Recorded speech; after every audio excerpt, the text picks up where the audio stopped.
Okay, I'd like to get started. Our next guest needs no introduction, as they say. Most of us know that, Greg is really a seminal member of the interstellar flight community. He's a professor at NYC College of Technology. He's consulted for NASA and is an expert in space propulsion, SETI, exoplanet detection, and planetary atmospheres. He's authored 12 books and over 100 papers. He's a fellow of the British Interplanetary Society. He's a Hayden Associate at the American Museum of Natural History, a member of the International Astronautics Academy, which we're now affiliated with, and he's an advisor to the Breakthrough Starshot project. Okay. Thank you very much, Andrew, and thank you, Stephen, for allowing me to speak first, because I realized that, hey, we have a time constraint, and that does happen sometimes.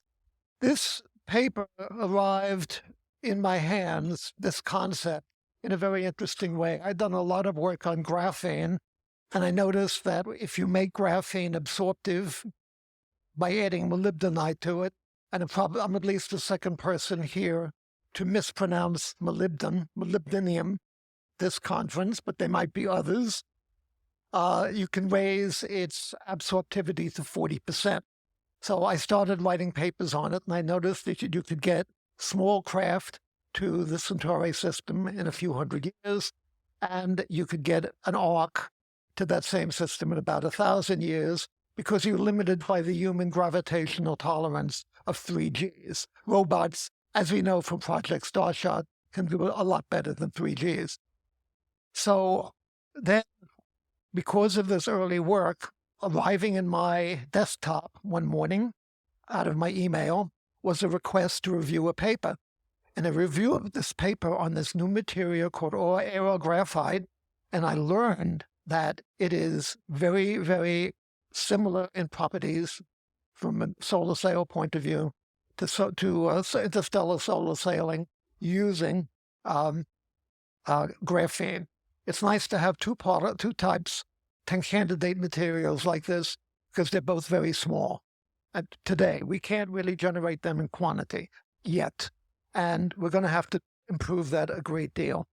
I then spoke with Les Johnson about this, and he suggested that I team up with Joe Meany because Joe is a material scientist, and a lot of work is required on this stuff to make it right.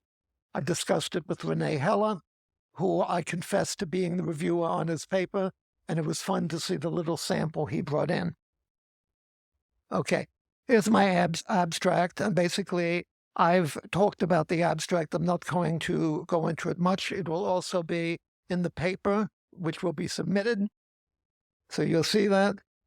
And essentially, these are some of the properties of this stuff. It has the lowest density of any known material that I'm aware of, 0.18 kilograms per cubic meter. It has a very high melting point, 3920 Kelvin. It has a tensile strength of 160 kiloparsecs, and the sunlight absorption might be as high as 100%, which is pretty amazing. So what I decided to do here is initially do a density of 0.2, sunlight absorption of 0.9 max, because, I noticed even though this, which was displayed the other day, had a very, very high absorption, you could see it. It wasn't quite at 100%. And also it had a tensile strength, pessimistically, of 100 kiloparsecs. 100 not kiloparsecs, kilopascals. Okay.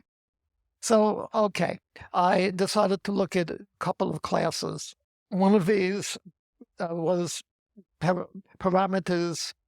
I looked at sail thermal emissivity, maximum temperature at various perihelion distances, peak acceleration at various perihelion distances, interstellar cruise velocities. Payload mass limitations due to the ultimate tensile strength of the material were also considered.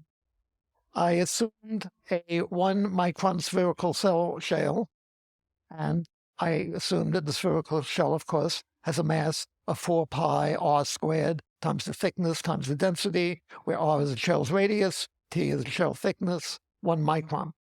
Discussion later in the paper, we took basically we discuss from a materials point of view, what has to be done to demonstrate that this a very, very thin aerographite shell of this type is a realistic assumption. And I don't think it's going to work too well with starlight top or laser beam, a laser beam propelled system from the Earth like Project Starshot, simply because this is absorptive, it is not reflective. And even though it is does very, very well in terms of temperature, I think it will still probably melt, but we'll get into that. Okay. So, once again, I do assume that we'll be capable of surviving a 0.04 AU perihelion, because that was survived by the Parker solar probe. I believe that's the closest perihelion to date. I also wanted at this point to sort of apologize to Joe Meany, because in the presentation version of the paper, I don't have his current address and email, but it will be there in the version for publication. Okay, I then get into the various analytical tools. This is more direct. I will do that. Thanks, Doc. Okay. I always have to be told that for some reason. They seem to shake around a bit. Anyway, we have the absorption of sunlight, reflection of sunlight, the lightness factor, the aerial mass thickness, the perihelion distance in AU, the acceleration, peak acceleration to perihelion, the interstellar cruise velocity, the peak perihelion temperature. And the assumption is made that the pre-perihelion trajectory is parabolic. The sail is always normal to sunlight. And that is following a procedure that really I initially derived, and Giovanni Volpetti in Italy agreed that this is the way to do it when you're doing screening of different materials for different solar configurations, different sail configurations. You should make it as simple as possible from a calculational point of view. These are my equations. All of them are justified in the paper. They've all been published before. The first one is the lightness factor, which is the ratio of radiation pressure acceleration to solar gravitational acceleration on the sailcraft. The second one is the interstellar cruise velocity. The third one is the acceleration of perihelion. And finally, we have the peak perihelion temperature in degrees Kelvin. Okay. So I do present in Table 1, which we'll come to a little bit further, a number of characteristics of some sample of aerographite sails. In all cases, the sails are unfurled at the perihelion of initially parabolic solar orbit, and which is the sail is always normal to the sun. I use the reflectivity and absorption values we talked about before. The lightness factor is calculated. It's enormous in all of these cases. It's 845. The lightness factor, of course, is that factor Greek nu, as I mentioned before. The aerial mass density factor is 10. It's not 10. It's a lot lower than that, 10 to the minus something or other kilograms per meter squared. Okay. Perihelion distance was, of course, we're not at random. I took the 0.04 perihelion for the closest planned solar approach of the Parker solar probe. 0.06 AU perihelion is about the closest safe perihelion distance for a beryllium hollow body sail, because as some of you might remember, I was the second author in an exhaustive and exhausting discussion of space environment effects on beryllium sails with my colleague Roman Casavicevali, and try pronouncing that after a drink or two at a banquet. Good luck. And anyway, there's so many things involved in the space environment that can really cause you problems that you have to be aware of that. I do think that graphene will, in my graphene sails, I was even more conservative. I assumed a 0.1 AU perihelion. Okay, aerographite solar sails, interstellar probes. In all cases, we can reach the Alpha Centauri system in about 2 centuries. And that was what I calculated. When I reviewed the paper, I calculated and said, my God, this is incredible. It's very good. And actually, it demonstrates about what I came up with, about the same value with solar sailing using graphene. And it was pretty remarkable that both materials have almost exactly the same capability, which indicates we might be able to do a sun-launched Star Wisp type probe or Starship type probe launched from the sun and get it there in 200 years. Unless we can make these materials reflective, which it's going to be very difficult for these highly absorptive metamaterials, one of them being, in fact, a monolayer, unless we are able to arrange it that we can get this thing very, very reflective, and somehow nobody's come up with that, it's going to be hard to beat this 2-century limitation. So if we're going to do a sun launch probe, we have to be a lot more patient than if we're going to do a laser launch probe. Okay. I take the peak accelerations from 0.5 g for 1 AU perihelion distance to 319 Gs for 0.04 AU perihelion distance. And I did a check on this that I mentioned. We assume that the payload is symmetrically distributed on the sunward side of the sail with an average aerial mass thickness given to you. It's easily shown that the resulting payload caused pressure in the sail is far less than the tensile strength limit. So there should be no problem with that. So, okay, because the aerial mass thickness of monolayer graphene is 7.4 × 10⁻⁷ kilograms per meter squared, it might be possible to construct a lot of your electronics with graphene, a graphene monolayer type system, and deposit that on top of the aerographite. Okay, now here are some values. And if you look at these things, 0.04 AU will 0.1 AU, that's a very interesting thing, will get you there in 1,000 years. And that is about the speed, really the best speed you can do with a solar sail launched interstellar arc. So it's very interesting that this material with a thin film probe of this type can get you there at the same speed as Les Shepard's 1,000-year arc, which is pretty amazing, pretty remarkable that we can even talk about this today. And of course, I have the other values there showing that when you go down to 0.04 AU, you're going, of course, at 319 gravities there, and that's going to get you there in roughly 2 centuries. Intermediate at 2 gravities, it gets you there in around 0.005. Well, first, probably around 700 years. Not at 2 gravities, that's more than that. Wait a second, that's about 700 years. Okay, so now we'll continue. Now, once again, as I mentioned before, I don't know that aerographite can withstand the pressures put upon it by Project Starshot or something like that. In Starshot, you are accelerating at 5,000 to 10,000 gravities. Aerographite is basically, it is air and graphene. And basically what you do is take carbon nanofilaments, treat them in air appropriately, and this is what you get, this extreme material. I encourage you to look at Heller's paper and other papers which describe how you manufacture this stuff. That is interesting. Okay. So let's see.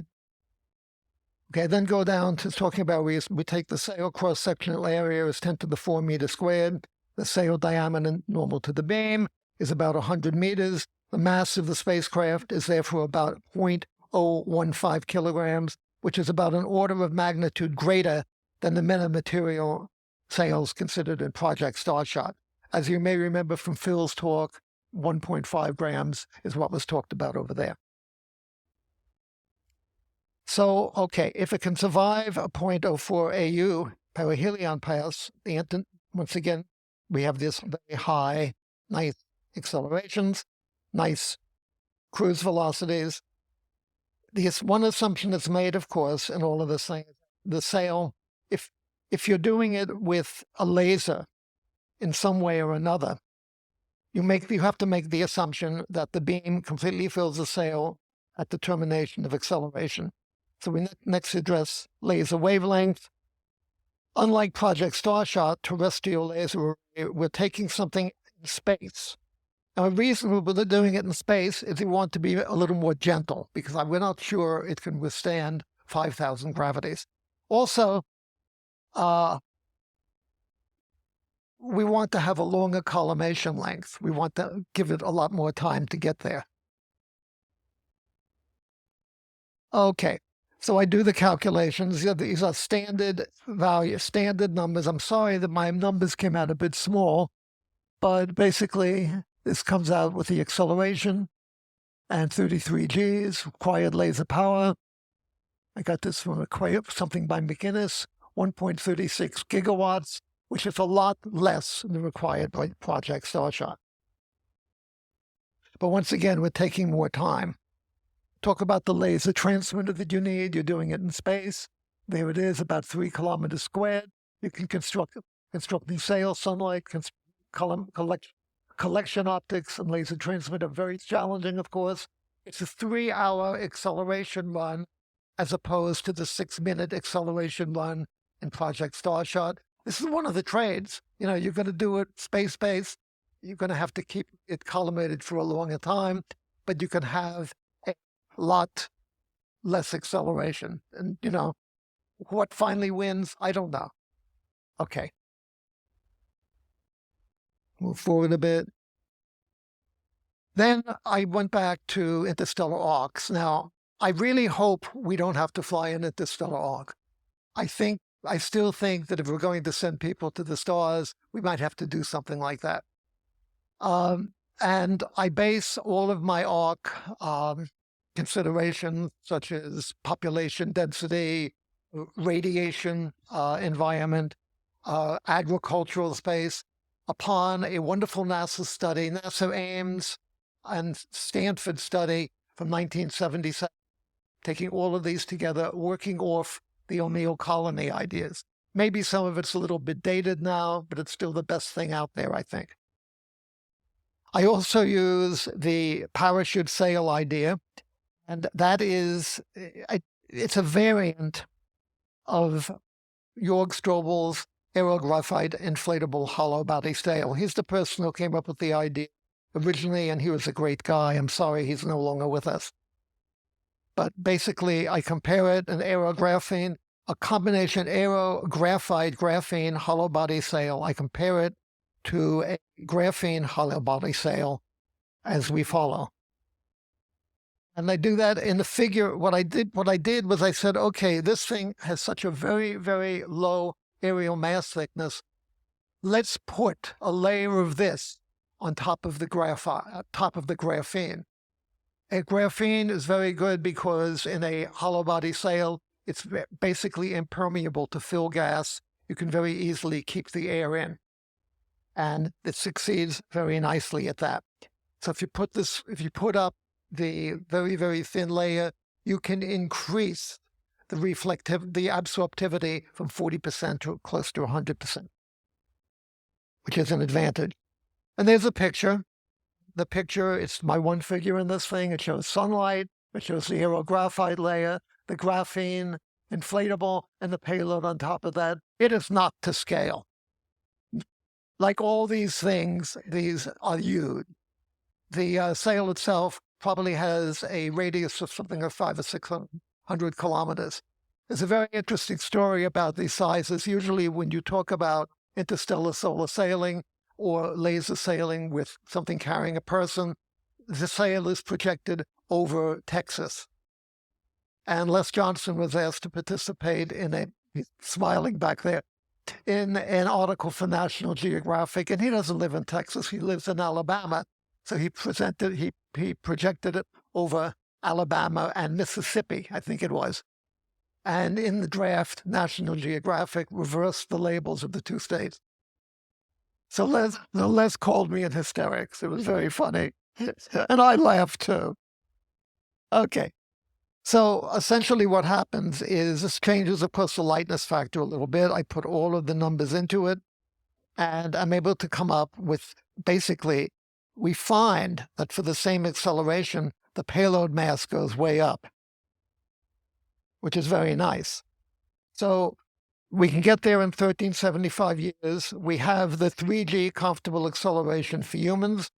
It would be nice if we could get above that. People talk about various ways, but I've never seen anything about any paper about a human being taking 4Gs for more than a couple of minutes. And I think we have to take 3Gs for an hour on the run out from the sun. So basically what happens is, instead of this increasing your terminal velocity, which would mean an increase in acceleration, you increase your payload, which means your arc size gets bigger and your population gets bigger. Here are the various issues, and these are things that I really had to discuss with Joe because I don't know very much about material science. We know that aerographite is very interesting. It can't yet be assumed as a competitor for graphene because we don't yet know enough about all of its physical properties. I hope there are people here, as well as Rene and his team, who can get into this and really get to the bottom of what the properties of this thing are. Some limitations may be introduced by the procedure required to produce the material. It's produced by a chemical vapor deposition process using a zinc oxide template that consists of micron-thick rods. The synthesis process requires a temperature of 1,000 degrees Kelvin. So what happens with such a thing? You have these little rods of micron-thick carbon nanofiber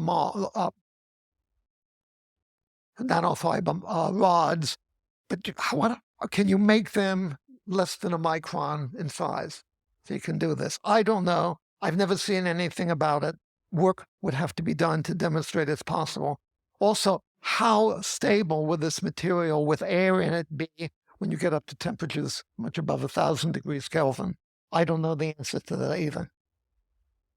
We know that graphene does very well when exposed to a simulated high vacuum, variable temperature, irradiated space environment.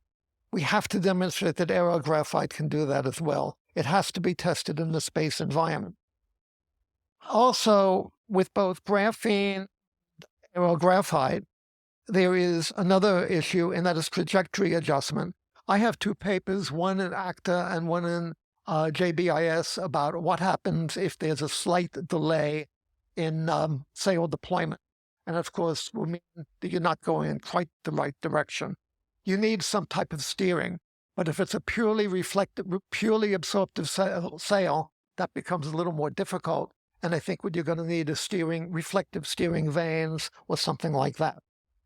Okay, so here are the conclusions. We have to say that it's let's take this being as very preliminary. We've had now two papers on this stuff. It's very good, but some other people, experts in material science, I hope will be intrigued by this and will look into it in greater depth. And we also have to demonstrate that during a close perihelion pass for various gel-like materials like this, the thing is going to maintain its structural integrity. Almost at the end. There's my conclusions. Further studies we need. It's very, very gratifying that the calculations that I did check what they did. And that, of course, is why I passed on their paper. I said, this is great. We also hope that the generation ships are not unnecessary, but if they are, this makes it a lot easier. And we also have to remember that neither of these may be the ultimate material for solar photon sailing. We're still new to this game. People like Harry and the other folks doing metamaterials, something may come out of that better than either graphene or aerographite. So finally, I would like very much to thank Les Johnson, because I asked him initially if he wanted to co-author. He said, Greg, I am not a material scientist, go to Joe. And Joe was very happy to oblige, and I hope it succeeded. Okay, I did finish. What time is the bus coming? I have a few minutes. I can take questions. If I did okay. Yep.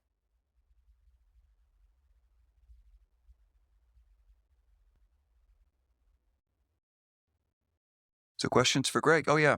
Jeff, bring the microphone to Jeff, please.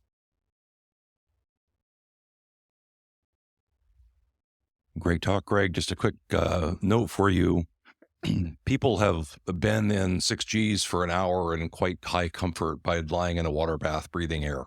So you can up your number. I didn't know that. It makes things even better. I can get you the references offline. Please send me the reference, and I will use that in the future. Thank you, Jeff. At our last Interstellar Symposium, in a keynote address, Esther Dyson, Freeman Dyson's daughter, related her experience of 8Gs when she was training in Star City, and her exact quote was 8Gs was kind of fun. Yeah. Probably for, what do you think, Jeff, a minute or something in the training at Star City? Okay. Bring a microphone here.